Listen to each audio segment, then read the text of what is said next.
We've all walked down a hallway just like this. Each step that we take bringing us closer to the futures that we hope for.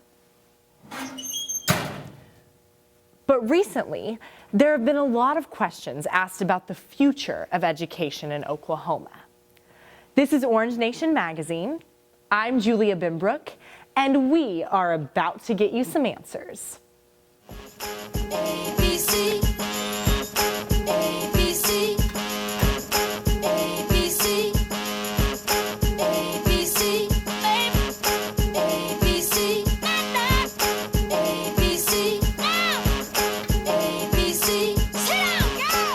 ABC. Directly or indirectly, these hallways and classrooms help shape us into the people that we are today. We begin by learning our ABCs, and then we move on to things like addition and subtraction. We even learn social skills on the playground at recess. Eventually, we dive into more complex subjects like literature, politics, and technology. No matter which way you look at it, these classrooms, and maybe even more importantly, the people in them, provide a place to grow. At a very young age, we're told that we can do anything we want to if we work hard enough. But with the recent budget cuts in education in Oklahoma, is that still realistic? Whether you sit at a desk as a student, lecture in front of a classroom as a teacher, make decisions as a politician, drop your child off for class, or simply a citizen of the state of Oklahoma, this issue affects you. And we begin this show by asking students at Oklahoma State University how they feel and what their thoughts are on the education budget cuts in Oklahoma. I just know that as for the limits wise, there's a lot of like teachers, especially for those who are just been recently hired, that they are at a high risk of losing their positions. Being 48th, out of all the states, that's pretty low. So I don't think we can compete with the other states as far as education goes. I think we need to increase funding for education at that point. It's really going to hurt the economy because without education, you don't promote better jobs, you don't promote the economy growing. You're actually going to have less people wanting to come work here. I don't really know what the solution would be for budget cuts for education. I don't know if there's a different sector that we could take away funding from, because that's kind of a tricky issue. If I was to cut the budget, it would probably be, I think, jails and prisons and stuff like that. Again, I don't know a lot about the information on it, but I feel like the education of our children is more important. It's a complicated issue with many things to consider. The Oklahoma Balanced Budget Amendment, also known as State Question 298, was passed in March of 1941 as a legislatively approved constitutional amendment. This means that unlike our national government, the state of Oklahoma is required to balance their budget at the end of every fiscal year. So where will those cuts be made? The Oklahoma legislature is currently trying to decide what to do. Our reporter, Alli Hill, has some facts and figures to share. We need roads to drive to work on. We need funding for mental health. We need people trained to keep us safe. We also need a balanced budget. Oklahoma's budget can be divided into 9 different categories. In order of the amount of funding they receive, the categories are education, public health, human services, public safety, transportation, general government, judiciary, natural resources, and miscellaneous appropriations. 51 cents of every dollar goes toward education. So as Oklahoma faces making new budget cuts, education faces the harshest outcome. For one, we don't have all the lights on during the day. The classrooms only have 1 set of lights on, and the halls only have 1, if any at all. And then also in the math part of the school, we don't have any worksheets anymore because, I guess, budget cuts. When I'm in the classroom, it all seems simple. Raise teachers' wages and don't cut funding for education. When I'm at the Capitol, it all seems a bit more complicated. In 1941, Section 23 was added to Article 10 of the Oklahoma Constitution. It says that the state shall never create or authorize the creation of any debt or obligation against the state. This means that Oklahoma is not allowed to be in debt. Because of this amendment, the Oklahoma legislature has to decide where funds are going to be cut from, and they have to do it before July 1st, when the fiscal year ends and a new one begins. The elected officials have already said that along with other categories, education will have to suffer major cutbacks in funding.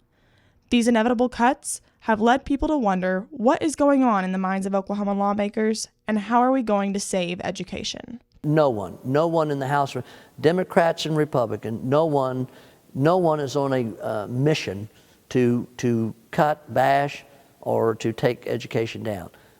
Not only is Earl Sears on the Appropriations Budget Committee, but he's also a former school administrator, and he has the responsibility of building the budget for Oklahoma. I see the big picture, the entire budget, from $1 million pass-through or a $250,000 pass-through to public education, which receives about $2.4 billion, everything in between.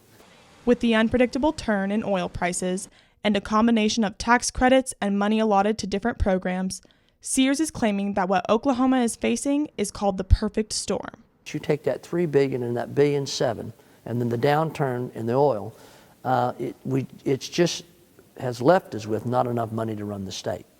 So now saying that, we do have to make some tough decisions and some tough choices. The choices to be made are difficult, and the outcome is unpredictable. So how can we minimize the negative implications this could have for the next generation? The University of Oklahoma's president, David Boren, suggests a penny sales tax to boost funding for education, and Oklahoma State University's president, Burns Hargis, agrees that it may be the only solution. OSU OKC president, Natalie Shirley, serves a special dual role when it comes to this issue. She is not only the president of a university, but was also appointed by Governor Mary Fallin to serve on her cabinet as Secretary of Education and Workforce Development. The reality is that budgets represent choices. We are in a tremendous budget downturn, and we are going to have to make harder choices than we have in the past. But it's completely doable. As long as you understand what your priorities are and keep your eyes fixed on that, then the choices become readily apparent. So how do we encourage educators in the school system who feel undervalued already? I think we've got to pay teachers more, but we also have a responsibility to value not only what they do, but they need to value what they do. We need to be able to fund our jail system. We need sidewalks, streetlights, fire hydrants, and the people involved in making those available to us. But we also need quality education for the youth of Oklahoma. We have more to educate you on after this break. We visited the Oklahoma State Capitol and sat down with some of the state's most well-known politicians.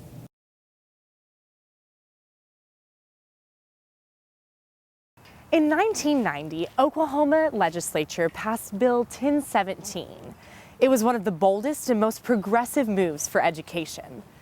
It provided smaller class sizes, minimum teacher pay, and a new standard for curriculum. It made Oklahoma education a priority. So how do we get from there to here?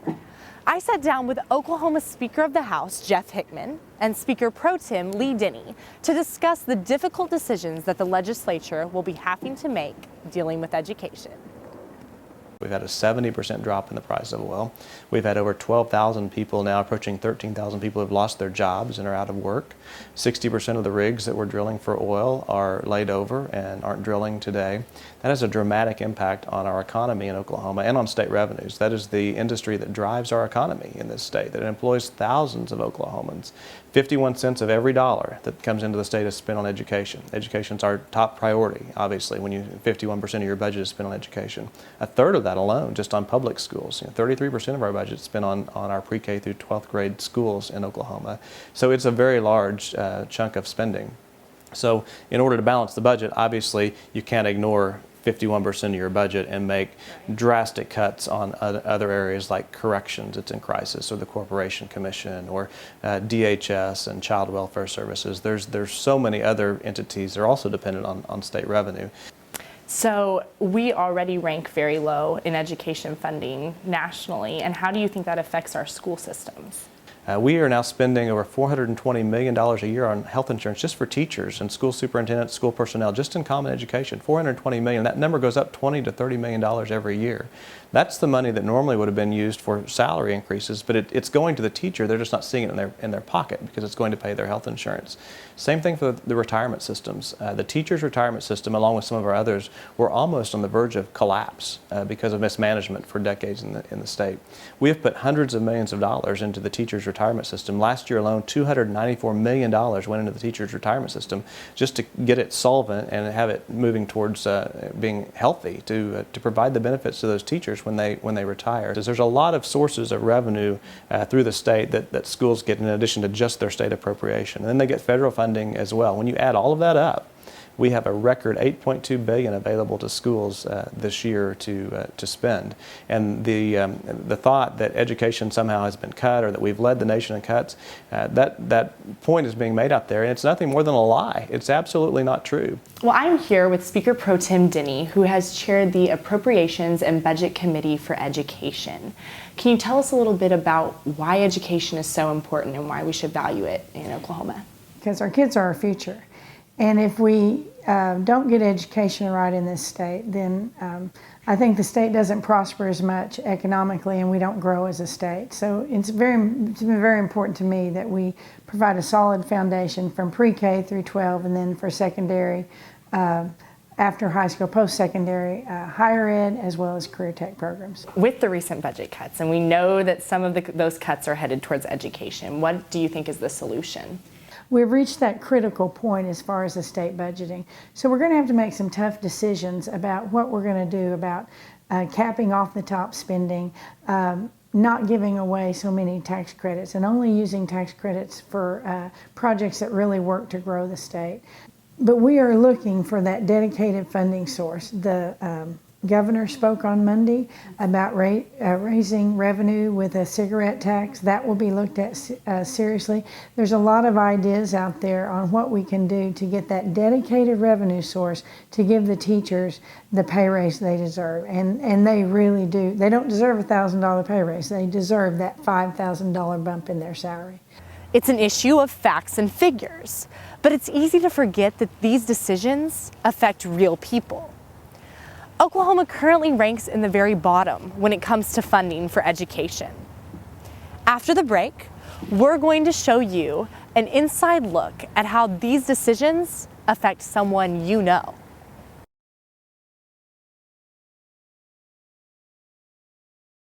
Real lives, real families, real problems. For many, budget cuts in Oklahoma are much more than just numbers.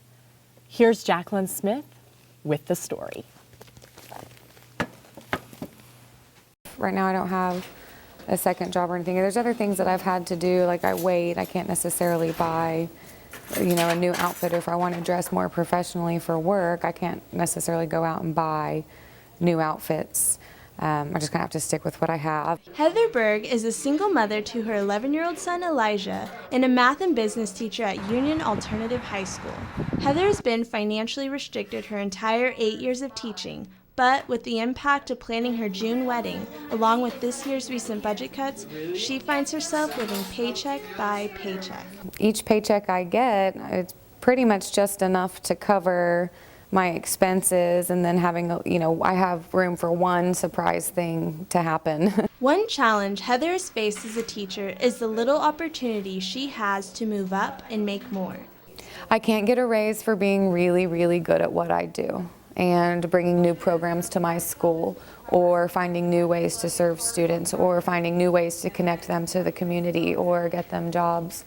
I can do all of those things, but it's out of the goodness of my heart. And I feel like teachers, a lot of the times, we're expected to be fine with not making much more money because we love the kids and you're supposed to do that for them. And it's true, we do love them. I don't want to leave them, but I want to earn more for me and my kid. And when I asked if she wanted to continue teaching, her response was quick. No, I do not. As a young person, I want to explore different areas and, in my ability. I want to see what my earning power is and my ability to change things is. And right now with all of the, we have state testing, we have budget cuts, there's not enough room for anyone to grow and try anything new. Just last year, Melissa White was like Heather, a teacher at Union Alternative that didn't find the job worth the pay. Now, she's officially retired and works part-time for an interior design company. That last year was the first year since kindergarten, 1970, that I hadn't prayed for a snow day. And then here we had all those snow days and didn't get out till June. So yes, I was looking forward to it. After teaching for 29 years, Melissa understands why so many teachers in Oklahoma are looking elsewhere. We have teachers all the time, great teachers, leaving the classroom for administrative jobs and leaving the classroom in Oklahoma to go across the, Arkansas and especially Texas and make, $15,000 to $20,000 more a year. Who wouldn't do that if they had a family?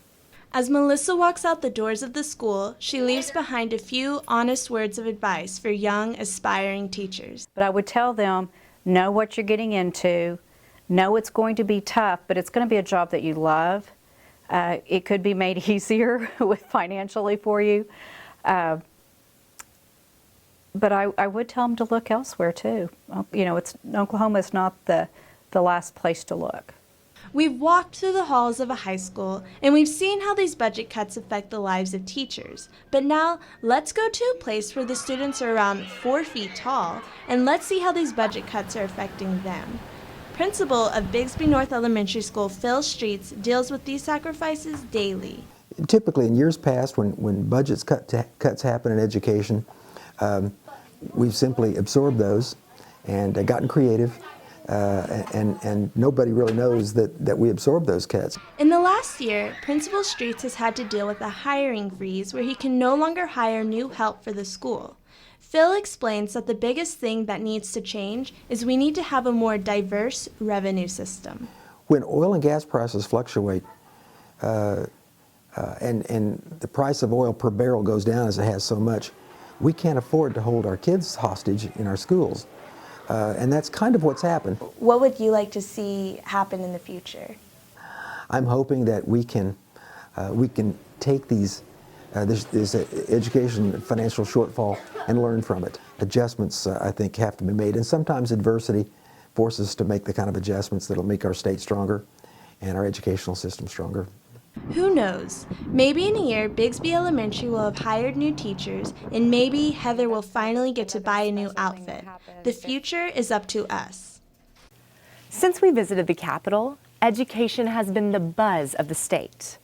It's a topic that is constantly evolving, and current issues that are being discussed are the possibility of vouchers, reducing state-mandated testing, and the mysterious $43 million that was found in the state superintendent's fund. You would think that these newfound funds would make a huge difference when it comes to balancing our budget, but they would only pay a small fraction of the cuts, and it's only a temporary fix. The future of education in Oklahoma is still our main concern. So where did these funds come from, and why are we just finding out about them? Everyone, even politicians, seem to be asking the same thing. After the break, we're going to talk to you more about the education budget cuts in Oklahoma.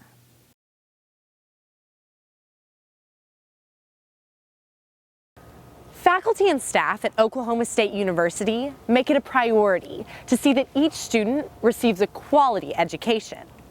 Many of those students want to become educators themselves, but they feel they're forced to cross state lines to receive better pay. What would you do when what you want to do and love to do doesn't provide what you need financially?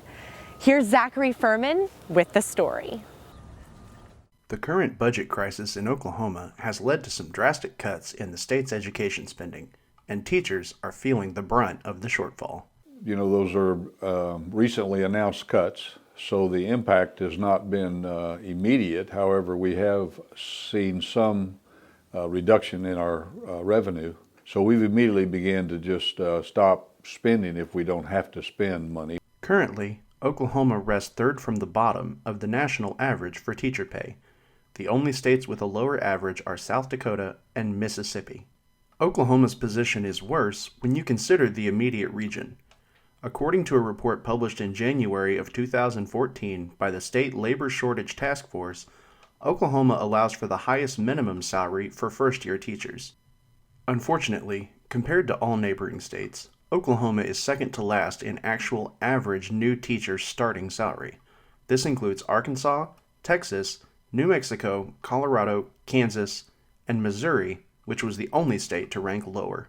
It is hard for teachers to come into Oklahoma because of the low pay grade that Oklahoma starts teachers at. Ashley Batchelder recently graduated with her master's degree in early childhood education. She says that the supply of educators outweighs the demand.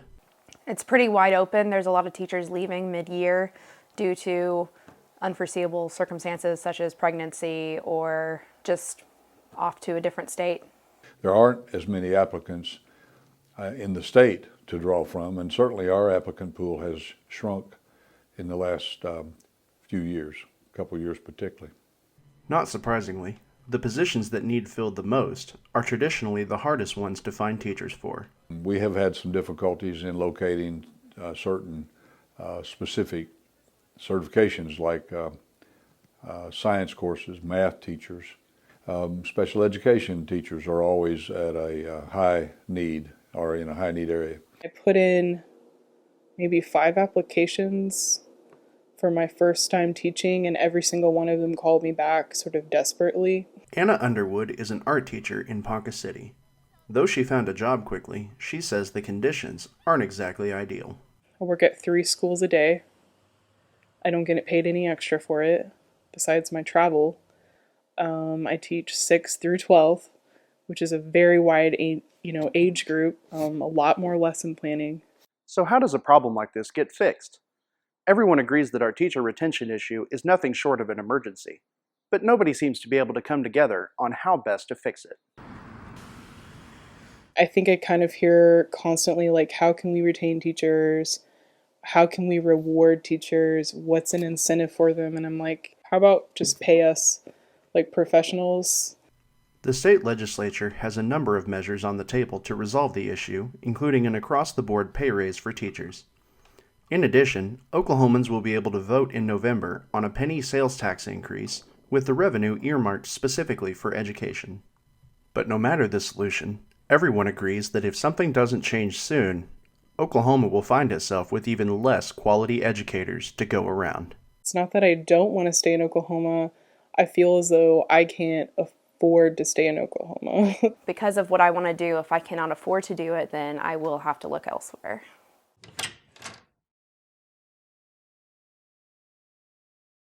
One plus one will always equal 2, and the ABCs will always remain the same. But we've graduated to bigger issues. And although no one has a perfect solution, we can all agree on one thing. The issue of funding for education in Oklahoma needs to be addressed. This has been Orange Nation Magazine. We'll see you next time. Show me what you can do!